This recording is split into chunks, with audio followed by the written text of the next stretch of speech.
Buenas noches, soy el doctor López Ridaura, director del Senapresi, y vengo hoy 5 de marzo a dar el informe técnico diario y también el avance en el programa de vacunación, como hemos estado dando pues, todos estos días. Ya estamos por cumplir ya más de casi 2 meses desde que iniciamos el proceso de vacunación, mes y medio, y creo que el avance ha sido considerable y ahorita lo voy a exponer. Voy a ponerme de pie para hacer el informe técnico y después tendremos tiempo para preguntas y respuestas que tengan. Muchas gracias. Vamos.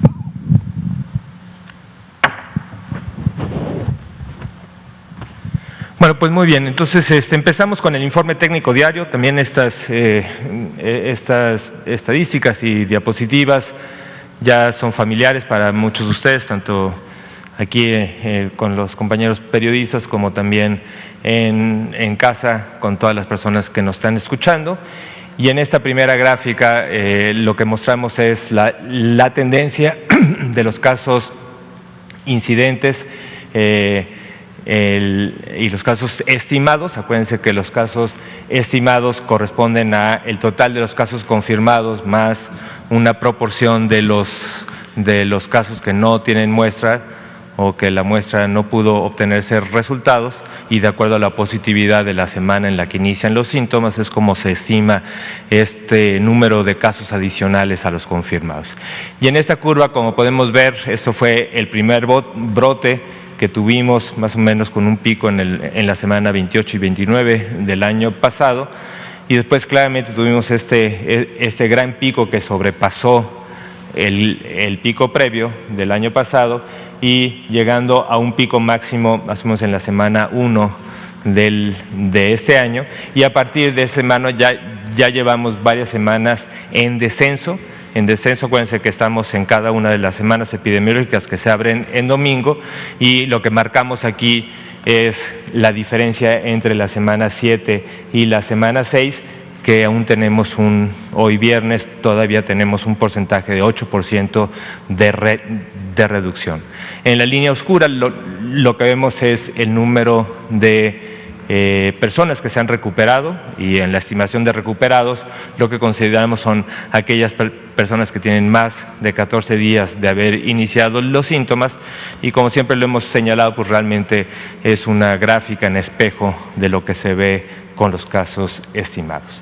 Y como pueden ver, en el número de arriba es el número total de los casos activos, y esto es decir que del total de los casos que se tienen estimados de toda la pandemia, el 2% actualmente son lo que se consideran activos, porque tienen el inicio de síntomas en los últimos 14 días, y en números absolutos lo que corresponde es a 51.094 personas. También recuerden, estos números llegamos por arriba de 100.000 en las semanas con mayor intensidad, en las últimas semanas del año y en las primeras de este año, y ahora estamos en un 2% con esta reducción importante que hemos tenido en las últimas semanas.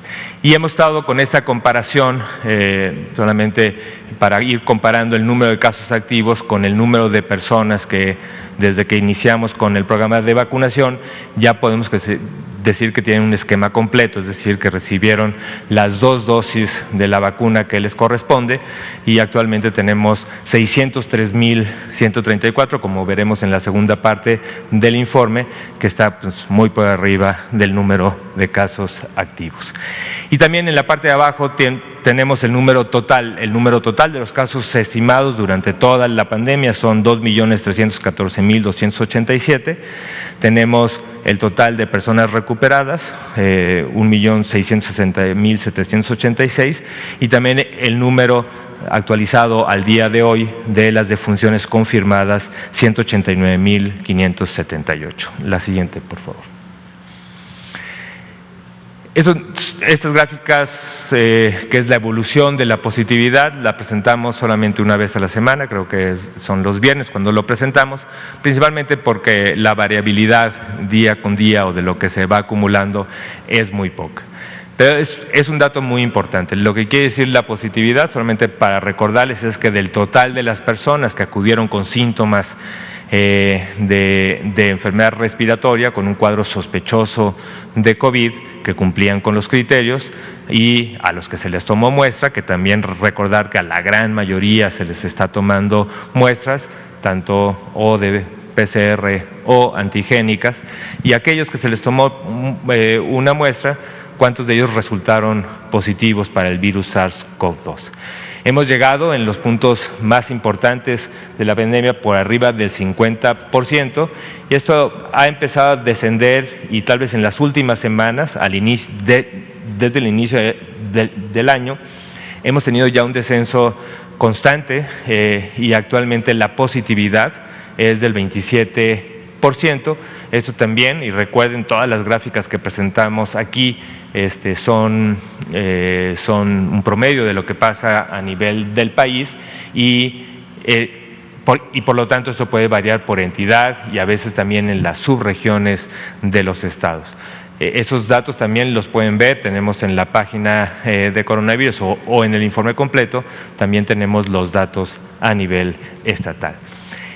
Tenemos un total de todas las personas que han acudido a los centros de salud, al sistema de salud con cuadros respiratorios sospechosos, son un poco más de 5,5 millones que ha captado el sistema de vigilancia, de los cuales 2.119.305 han sido confirmados como casos confirmados con infección por el virus SARS-CoV-2, y un poco más de 3 millones se les hizo la prueba, pero a pesar de tener síntomas y de haberles hecho la prueba, pues fueron negativos, y es muy probable que pudieran tener cualquier otra etiología que pudiera explicar los síntomas. La siguiente, por favor.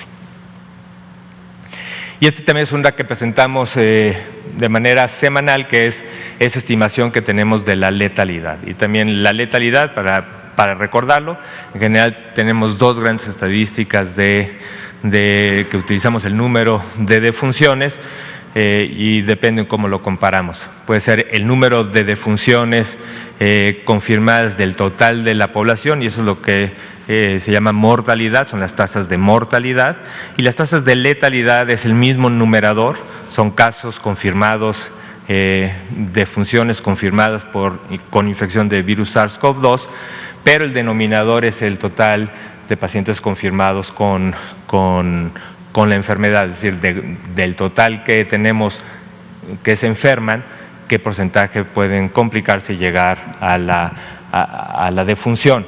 Y la estimación que tenemos es 9%, y realmente desde que tuvimos en algunas semanas cerca del 20%, se ha mantenido prácticamente constante, aunque también es un indicador que también vemos tanto a nivel estatal como a nivel de las diferentes instituciones. La siguiente, por favor.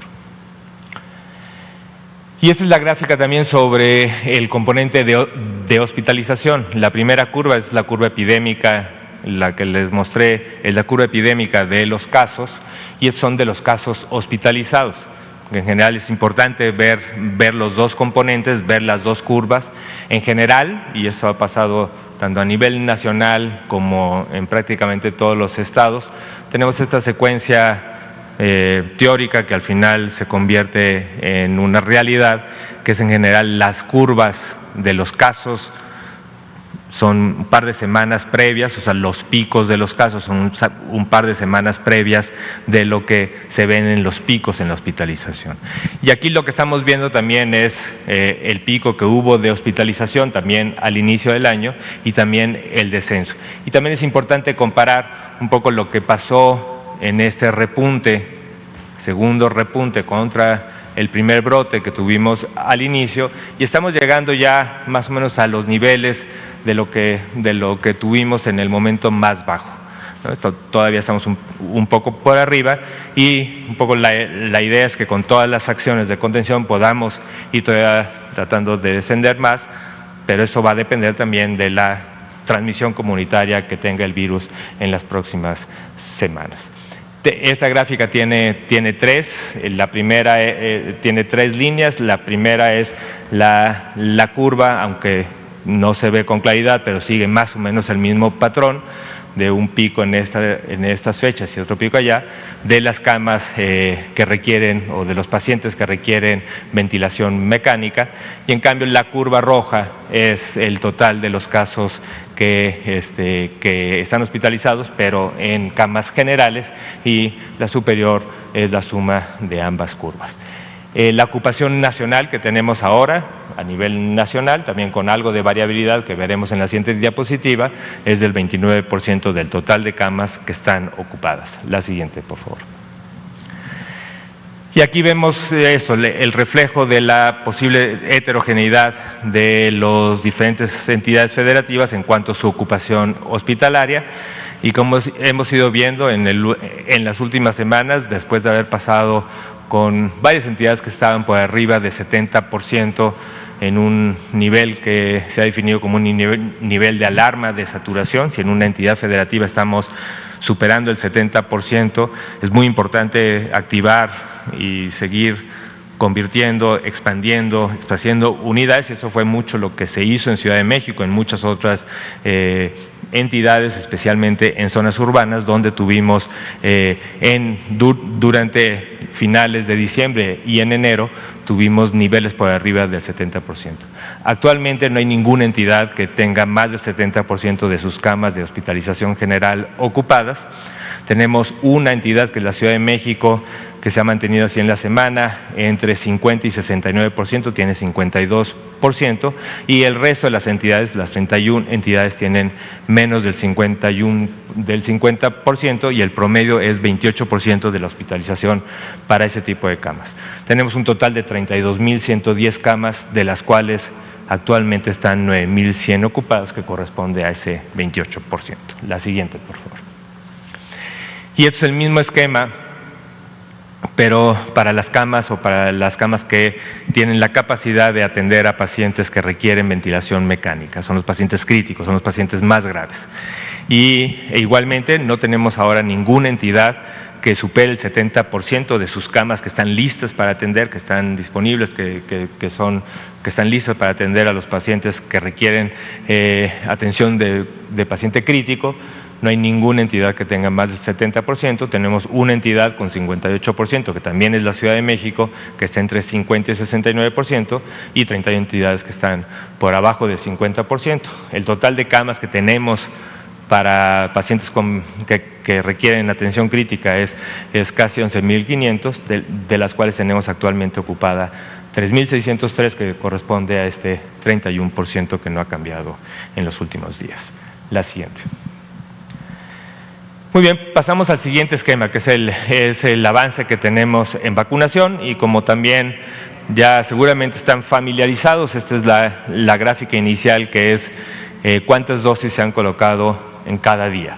Desde el inicio, desde el 24 de diciembre hasta el día de hoy, que tenemos reportadas el día de hoy, recuerden, hasta el corte de las 5 de la tarde, todavía hay muchos puestos de vacunación activos que van cerrando a las 6, 7, 8, entonces por eso el cierre final, o el cierre que tenemos del día, normalmente es superior a lo que presentamos aquí durante la conferencia vespertina. Pero el día de hoy se han aplicado cerca de 25.000 dosis, y como pueden ver en las secuencias, esto obedece a los arribos de vacunas. Tenemos varias vacunas o tipos de vacuna que ya les platicaré después de que han llegado al país, y por eso pues tenemos estos picos que cuando llega un lote de vacunas importante, se activan las brigadas de vacunación, se inicia rápidamente y después pues va descendiendo hasta que se vuelven a surtir. La siguiente, por favor. En la siguiente lo que vemos es las dosis acumuladas, cuántas dosis se han aplicado en el país. Y en el país, de manera acumulada, se han aplicado 2.731.900 dosis. Este es también pues la curva es acumulada. Esta curva va a ir aumentando, al ser una curva de eventos acumulados, pues nunca va a descender, y la idea es que cuando esta curva empieza a tomar una tendencia horizontal, pues quiere decir que está avanzando poco, y cuando vuelve a subir quiere decir que llega otro lote y avanza rápidamente, y así podemos ver, igual que en la curva previa, pues podemos ver momentos donde se estabiliza porque no hay vacunas, llegan vacunas, se incrementa, y de esa forma vamos a ir viendo las curvas conforme pasen los siguientes embarques. Del total de las dosis, solamente el 0.07%, 1990 de todas las opciones que se han reportado por diferentes accidentes que se tienen a veces durante el sitio como dosis perdidas, y es un porcentaje totalmente dentro de los rangos o dentro de lo esperado. La siguiente, por favor. Esta gráfica lo que presenta es ahorita los 3 grupos que se han vacunado, los 3 grupos de prioridad. Primero, el personal de salud. Tenemos ya actualmente 791,406 personas, colegas del personal de salud de primera línea que se ha vacunado, que ha recibido su primera dosis, de los cuales 585,705, que es el 74%, ya recibieron su segunda dosis, y todavía queda un remanente de personas que se han ido expandiendo en esta primera aplicación, que cuando les toque su momento se tienen programadas sus segundas dosis. En el caso del personal educativo de Campeche, también aquí se vacunaron en su momento, en las primeras dosis, 17,463, y prácticamente con lo que llegó de Pfizer la semana pasada se logró completar pues, casi en el 99% las segundas dosis del personal educativo que había recibido su primera dosis en Campeche. Digamos que esto está ya completo, se logró la meta de poder vacunar a todos el personal educativo del estado de Campeche. Y por último, este es el grupo prioritario, el que se ha marcado como el de mayor prioridad para el objetivo principal que se tiene en la estrategia, que es la reducción de la mortalidad. Este grupo, el vacunar a personas adultos mayores, es lo que se ha estimado que conforme más rápido avancemos en este grupo es el que va a tener un mayor impacto en reducción de la mortalidad, y por eso la prioridad que ha tenido. Hasta el día de hoy se han vacunado en sus primeras dosis 1,319,897 personas adultas mayores, y dado que empezamos prácticamente a principios de febrero, ninguno de estos tienen o todavía cumplen la necesidad de tener su segunda dosis, ¿no? Seguramente en los próximos embarques ya empezaremos a ver números de segundas dosis en personas adultos mayores que, de acuerdo al esquema, de acuerdo al tipo de vacuna, en general lo que se ha procurado es poder expandir lo más que se pueda de acuerdo a los lineamientos y de acuerdo a la autorización sanitaria de cada una de las vacunas, pero sí aprovechar el mayor intervalo posible o el mayor tiempo entre la primera y la segunda dosis para poder ir expandiendo con mayor rapidez las primeras dosis, pero siempre considerando que las segundas dosis están aseguradas para toda la población que recibió su primera dosis. La siguiente, por favor.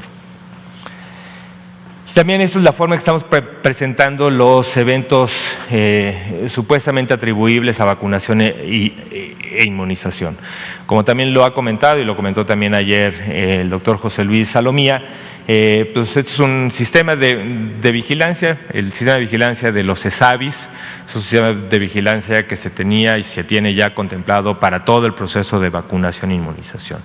Sin embargo, para ahora con la vacunación de COVID se ha reforzado porque en general en las vacunas para uso de emergencia pues hay menos conocimiento que el de las vacunas que se tienen del programa tradicional o el programa universal de vacunación, y se ha tenido un mayor registro, una mayor vigilancia cercana, pero aún así, y con este sistema reforzado de vigilancia o de farmacovigilancia que está buscando estos eventos adversos que se presentan asociados a la vacunación, actualmente se tienen registrados en este sistema 10,640 eventos.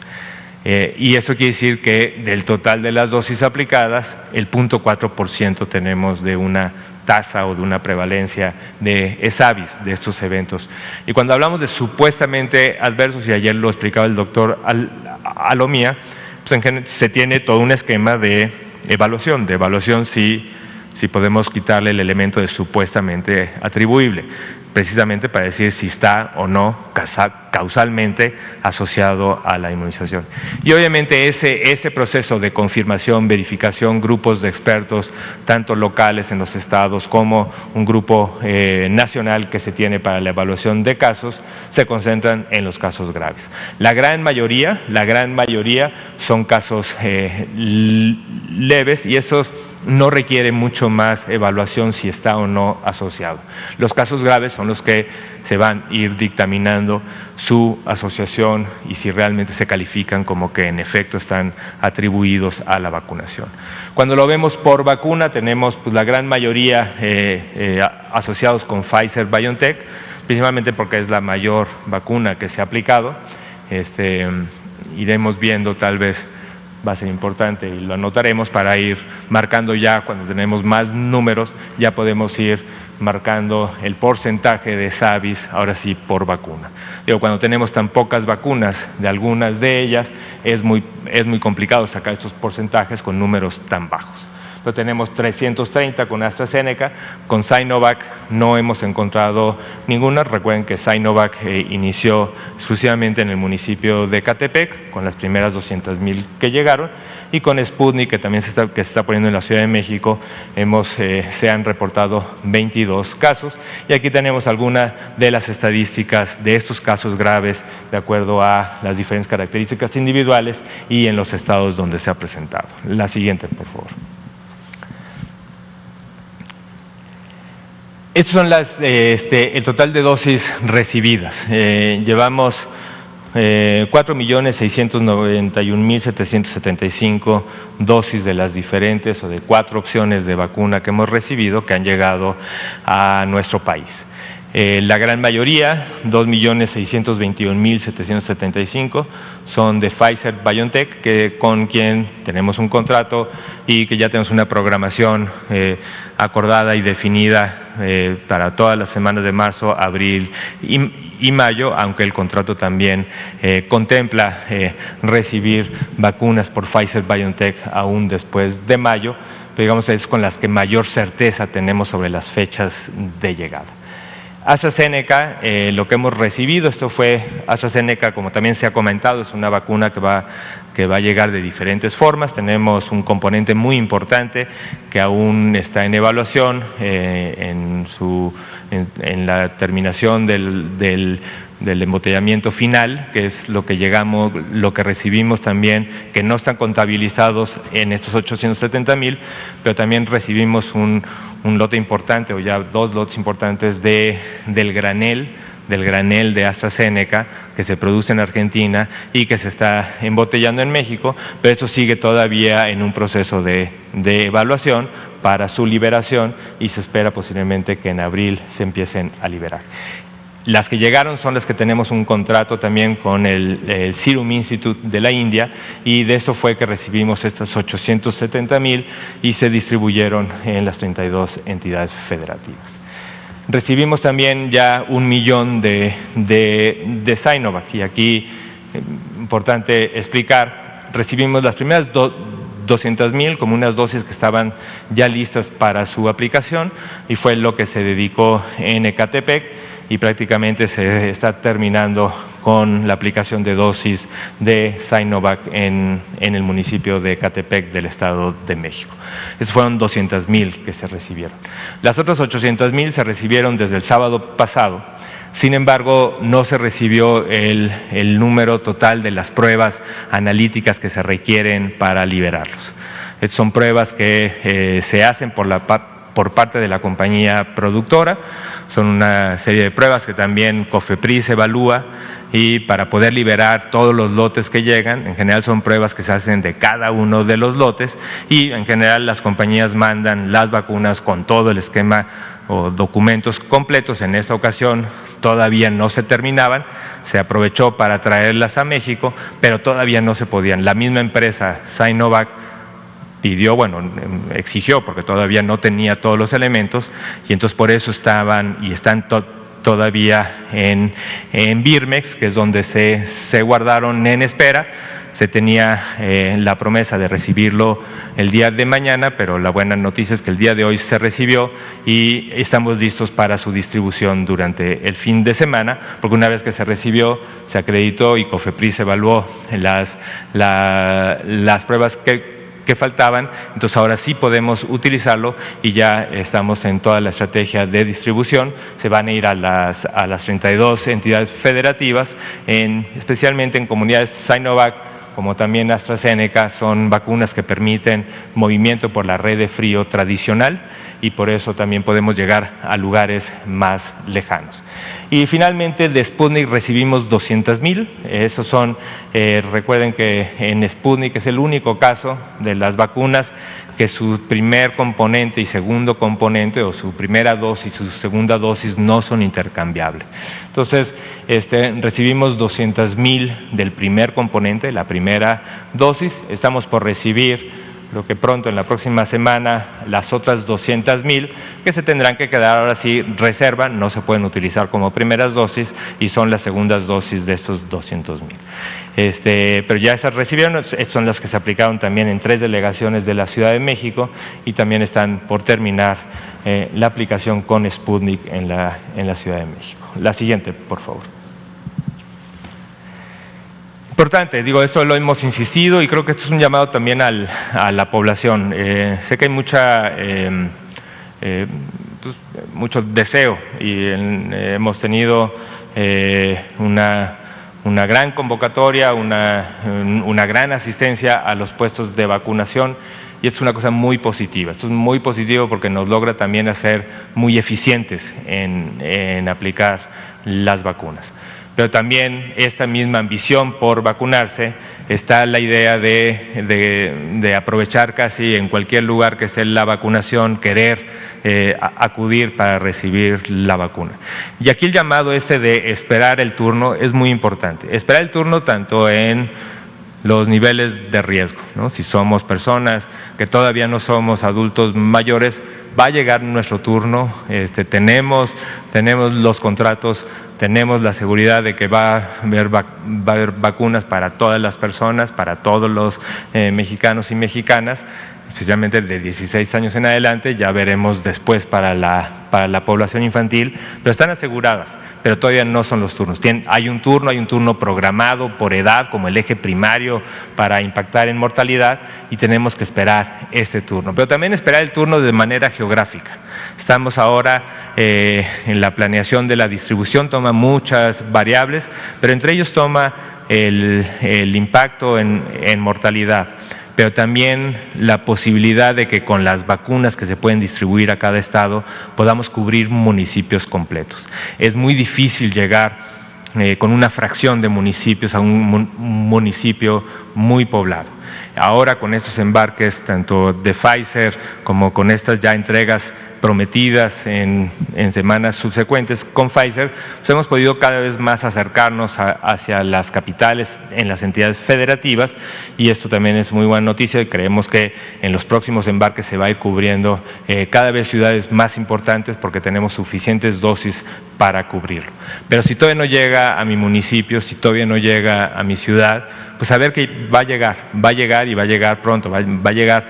Este mes estaremos recibiendo de manera constante y también en abril también hay una enorme probabilidad de que empiecen a llegar también a montos muy importantes de vacuna. Entonces, sé que todo el mundo quiere vacunarse, o una parte muy importante de la población quiere vacunarse cuanto antes, pero también es importante esperar el turno que te toque tanto en edad como en ubicación geográfica porque va a llegar. Tenemos que seguir manteniendo todas las estrategias que tenemos de prevención, estrategias de control, sana distancia, porque eso también lo tenemos que hacer aún estando vacunados. Tenemos muchas herramientas para la prevención, no es la única herramienta la vacuna. Hay que esperar el turno porque solo así lo lo podemos lograr entre todos con un orden que nos permita avanzar de manera ordenada y rápidamente. La siguiente. Y también recordar que en el sitio de vacunación también aquí ha habido algo, pues controversia. Tomen en cuenta que tenemos pues varias brigadas funcionando en las 32 entidades federativas, en diferentes municipios, en localidades urbanas, localidades rurales, y a veces si hay un evento puntual que sucede, pues suena mucho, pero en general la gran mayoría de los sitios están funcionando muy bien. Pero bueno, nos gustaría que todos funcionaran en orden y que no hubiera ningún evento de estos. Entonces, por eso recordarles que no es necesario, no es necesario, lo único, sí es importante estar identificado como en cualquier lugar, sí tenemos, y lo ideal es la identificación, como también comentó ayer el doctor Alomía, puedes identificar con la credencial del lector, donde también está la dirección, el municipio de residencia. Si tienen alguna otra forma de demostrar el domicilio, también facilita. Si no hay ninguna forma, pues vayan al puesto, y en el puesto se resuelven los problemas. En la gran mayoría de los puestos de vacunación, si no es que en todos, hay un buen grupo de personas que están para ayudar. Si no se puede ese día, se puede programar. Y eso es importante que la gente lo considere, ¿no? No es necesario, llevar copias de nada, pero sí hay que llevar una identificación. Y si en el extremo caso que no exista ninguna identificación, pues se verá localmente la forma de resolverlo. Entonces, pues con esto terminamos y pasamos entonces a preguntas con mucho gusto. Gracias. Adelante. Buenas noches. Juan Hernández, del periódico Basta, del Grupo Cantón. Bueno, ahora sí me voy a despachar con algunas preguntas.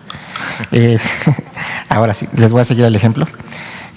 Bueno, la primera es, hoy en la mañana le preguntaron al presidente López Obrador sobre el estado de salud del doctor Hugo López-Gatell, pero aquí, bueno, estamos viendo que se manejan a veces versiones encontradas, que si está hospitalizado, que si no.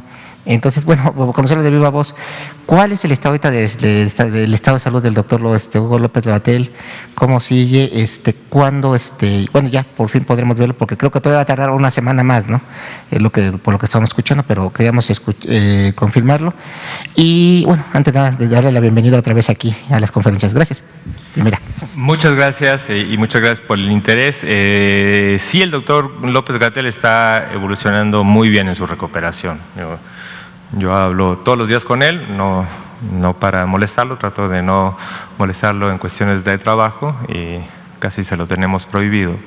Pero bueno, hablo para ver cómo va y va muy bien, se siente con ánimo, ha ido evolucionando muy bien, está en su casa desde el lunes y ha estado pues cada vez con menos síntomas. Al final tenía algunos síntomas todavía residuales, pero ya prácticamente está prácticamente considerado como asintomático, y solamente terminando un poco pues la recuperación que requiere, ¿no? Sí tuvo un cuadro COVID moderado, y pues los pacientes que tienen COVID moderado pues requieren más tiempo de recuperación. Entonces pues está muy bien y siguiendo pues las indicaciones del reposo y que se mantenga en casa.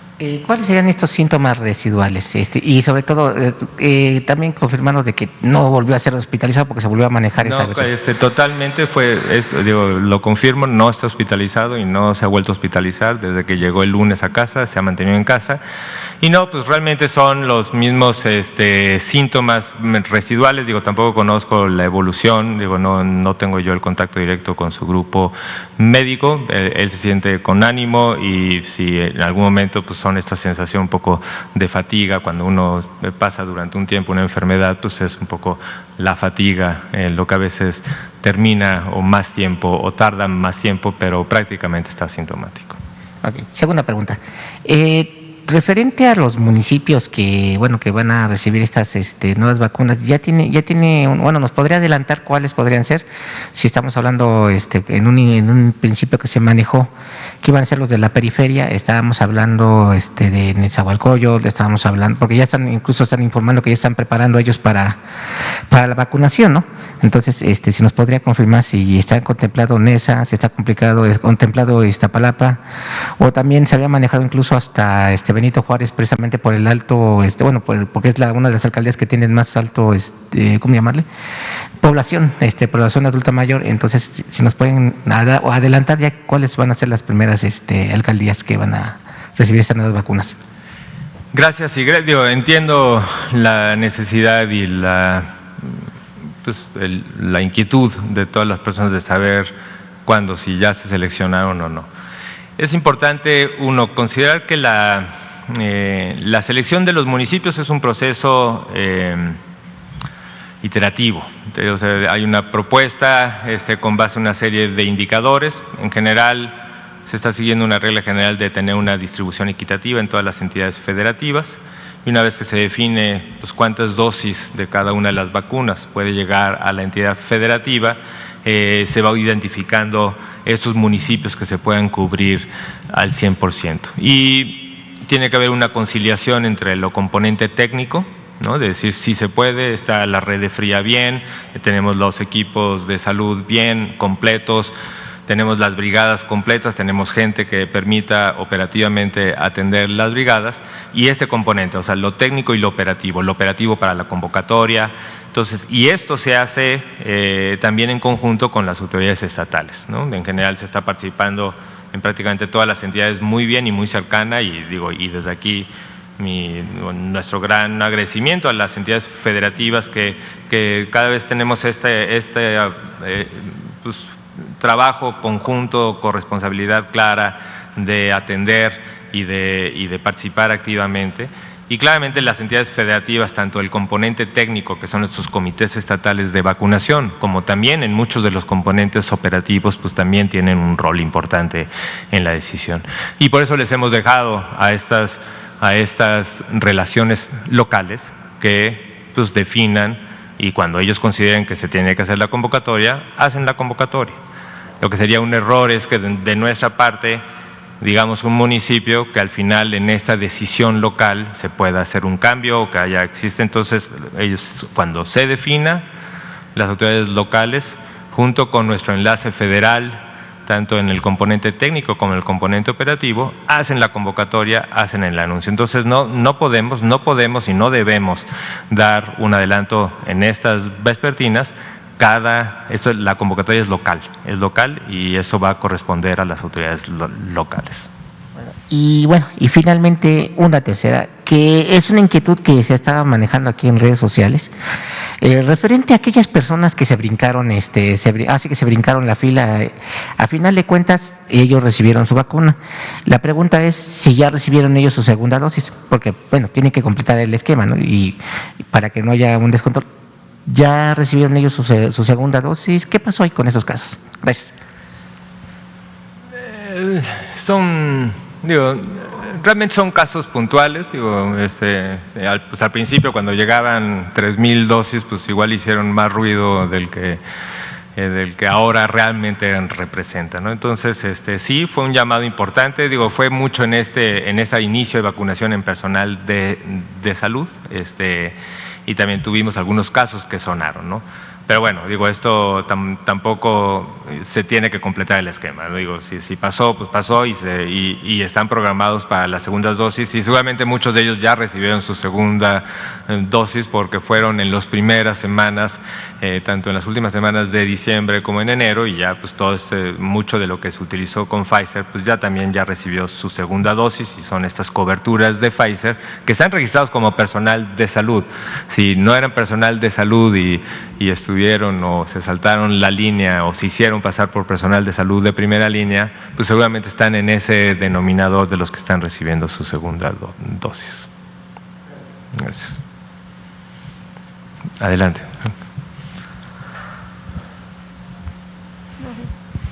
Gracias. Buenas noches, Liliana Noble de Pulso Saludable. Doctor López Ridaura, quisiera saber qué pasa con la vacunación para las personas que tienen consultorio privado. Me preguntan en el área de Tlalnepantla, que todavía no han sido vacunados, no han sido considerados, ni tampoco dentistas. Y también me acaban de avisar que hay gente del personal administrativo que también funge dentro del área COVID del INER y todavía no han sido vacunados. ¿Cuándo podría llevarse a cabo esto? ¿Y cómo pueden tener acceso a un registro de estas personas que tienen consultorio privado para poder acceder a la vacuna? Esa sería una primera pregunta. Muchas gracias. Sí, muy importante pregunta, porque es una cosa y aprovecho para también pues, dirigirme a mis colegas, personal de salud, en esta definición que ha sido una definición pues, compleja tal vez de explicar y de entender, pero claramente el grupo prioritario en el personal de salud era este grupo que le llamamos personal de primera línea. La estimación inicial que teníamos de este personal de primera línea más o menos está cerca del número que tenemos ahora de vacunados. Digo, habíamos estimado que más o menos había 750,000 personal de salud, tanto público como privado, en esta primera línea de atención.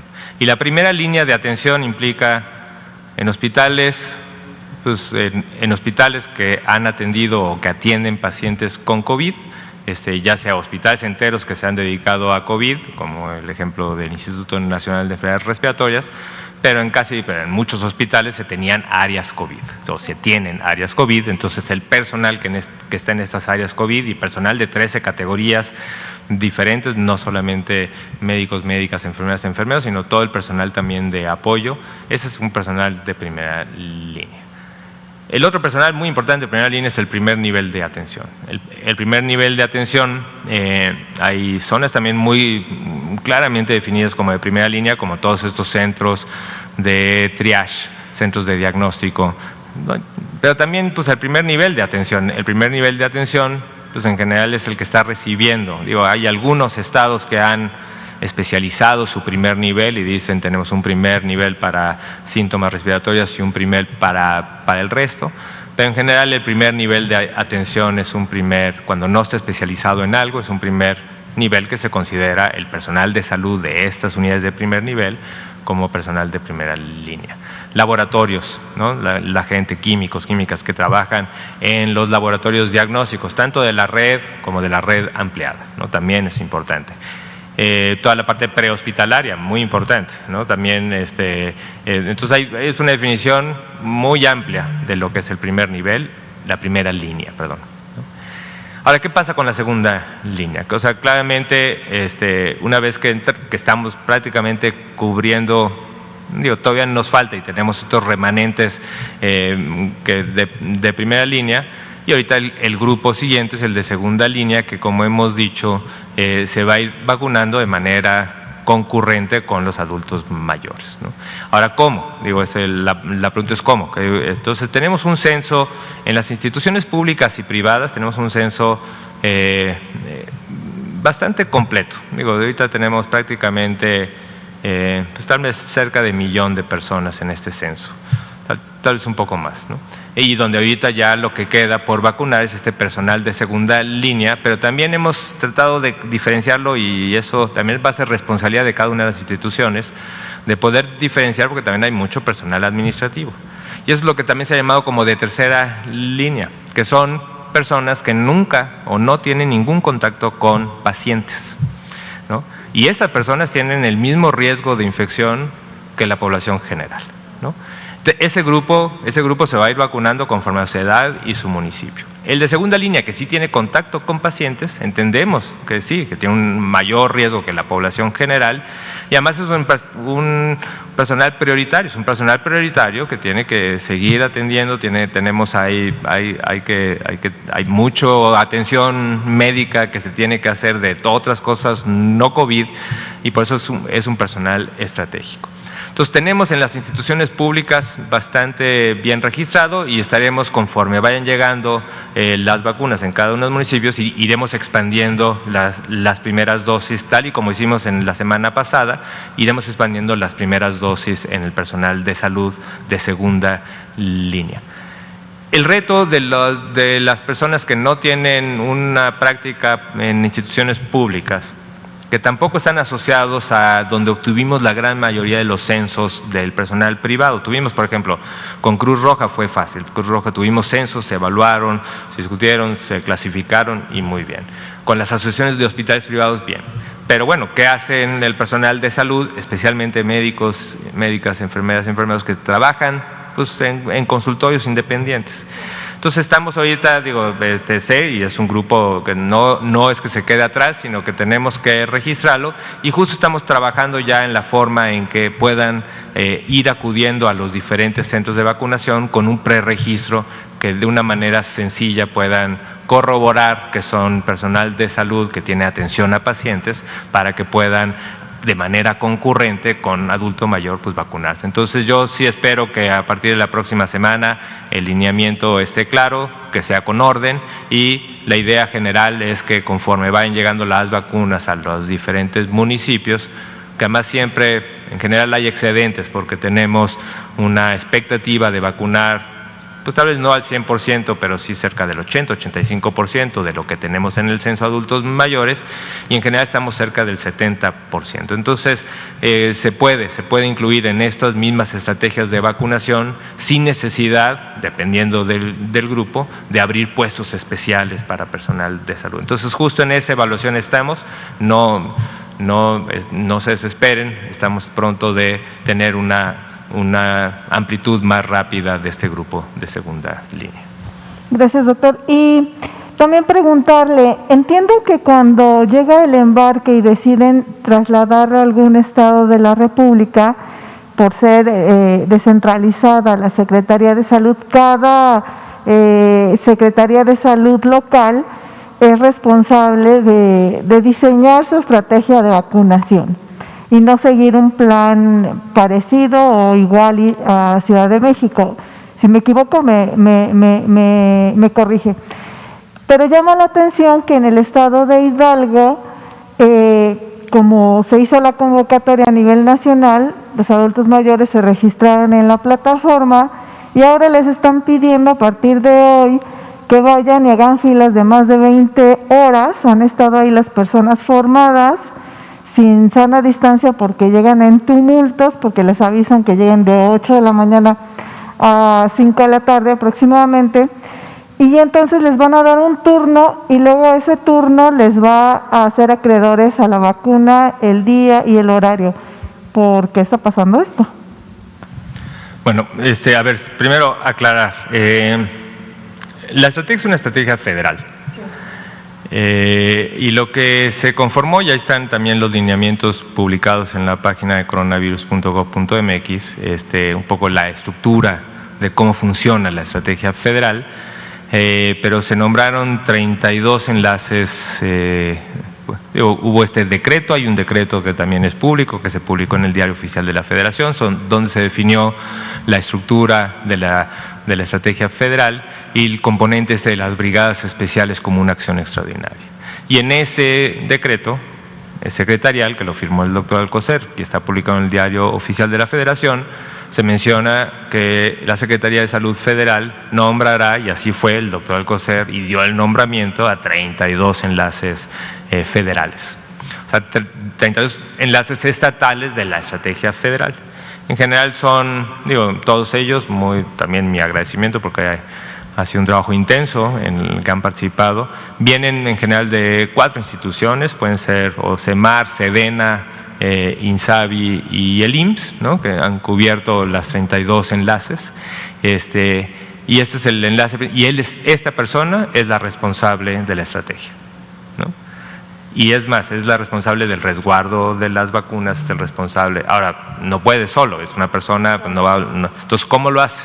Entonces en general tiene como 2 cuerpos importantes. Uno es el componente operativo, ¿no? Operativo que también, a través también del enlace con bienestar, se ha trabajado con los servidores de la nación porque tienen esta estrategia operativa de poder organizar, ver a nivel comunitario. Y tiene un componente técnico que en general lo que están haciendo es trabajar con los comités estatales de vacunación, donde además de la Secretaría de Salud, quienes coordinan estos comités estatales, están también representadas ahí las instituciones federales, IMSS, ISSSTE, PEMEX, SEDENA, CEMAR, como técnicos, como que los que han llevado, tradicionalmente son los que tienen la gran experiencia de la aplicación de la vacunación. Entonces, ¿cuál es el papel de la Secretaría de Salud? Pues principalmente estos COEVAS, pues precisamente los preside el Secretario de Salud del Estado. Entonces, aquí es donde está la colaboración y aunque ha sido a veces, la conciliación se tiene que hacer, ¿no? Digo, lo que hemos pedido a este enlace, que le demos enlace Correcaminos, es entrar en esta conciliación entre la operación y lo técnico, pero al final la responsabilidad de llegar a este consenso es eso. Y ahora, en general, y eso ha pasado en todos los estados, pues la operación se hace con la Secretaría de Salud. Se hace, digo, ¿por qué? Porque están vacunadores de todas las instituciones. En los puestos tradicionales de vacunación, en los sitios, cuando se tienen que expandir, hacer sitios masivos, se logra también colaboraciones, a veces también con los municipios que también apoyan, ponen toldos, ponen sillas. Entonces, digo, es una coordinación compleja, pero muy exitosa. Ha sido gran. Puede haber cuestas, entonces, ahora, ¿cómo se hace la parte de la programación? Eso es una cosa que desde la Federación nos costaba mucho trabajo también definir lineamientos de programación, porque son locales. Y pues cada lugar tiene la forma que sabe que funciona la programación, ¿no? Entonces esto se ha dado y el enlace estatal se coordina con las autoridades locales para ver la mejor estrategia de programación. Puede ser que de repente tenga que corregirse, ¿no? Y así pasó en Ecatepec los primeros días. Fue complejo y rápidamente se resolvió, con un gran apoyo del Estado de México, con un gran apoyo de los servidores de la Nación, y al segundo día se empezó a resolver. Y eso puede pasar, no sé exactamente el ejemplo de Hidalgo, dónde es, pero sí, o sea, sabemos que la programación, pues ahí agradecemos mucho, digo, ahora que se están instalando estos sitios masivos, como lo que fue en Ecatepec, los sitios en Xochimilco, pero también están propuestos en Baja California, en Monterrey, en Tabasco, en todos lados se están proponiendo estos sitios masivos de vacunación de alta eficiencia, en general en las ciudades, y aquí ha habido pues un apoyo muy importante de los gobiernos estatales. Bien, gracias. Y finalmente, doctor, en México se están aplicando al menos hasta hoy 4 diferentes tipos de vacunas. Mi pregunta es, si todas ellas tienen diferente nivel de eficacia, ¿no debería de importar eso tanto en un tema de eventuales rebrotes, ya cuando estuviera la población vacunada? Porque lo más importante es que todas ellas cumplen al 100, o eso es lo que ha dicho la literatura, con una protección de la enfermedad grave que te lleva al hospital y eventualmente pudieras perder la vida. Gracias. Digo, creo que es importante, uno, tener la certeza en esa respuesta, y esto también me dijo más a la población, es, en general las vacunas cuando se aceptan para su uso de emergencia son prácticamente equivalentes, ¿no? Digo, la información con la que se cuenta de lo que fue el ensayo clínico, que es donde tenemos las primeras estimaciones de eficacia, pues son las primeras estimaciones de eficacia, ¿no? Y han cubierto pues el límite para decir son eficaces. Pero lo dejo así, son eficaces, todas son eficaces, ¿no? Si se aprobaron como para su uso de emergencia, son eficaces. Que al final puede haber una variabilidad en la efectividad ya real, puede haber, ¿no? Pero no tenemos elementos como para saber ahorita con precisión cuál de las vacunas van a ser más efectivas, ¿no? Comparando esta de la eficacia del ensayo clínico contra la efectividad ya en campo. Entonces, muy importante, ahorita, como han dicho, la mejor vacuna es la que te toca, ¿no? Y es así, o sea, todas las vacunas son equivalentes, tienen la misma eficacia, tienen la misma efectividad. Ahora, sí, a veces hablamos de estas eficacias, efectividades para contraer la enfermedad, pero donde más eficacias y efectivas son es para los casos graves, ¿no?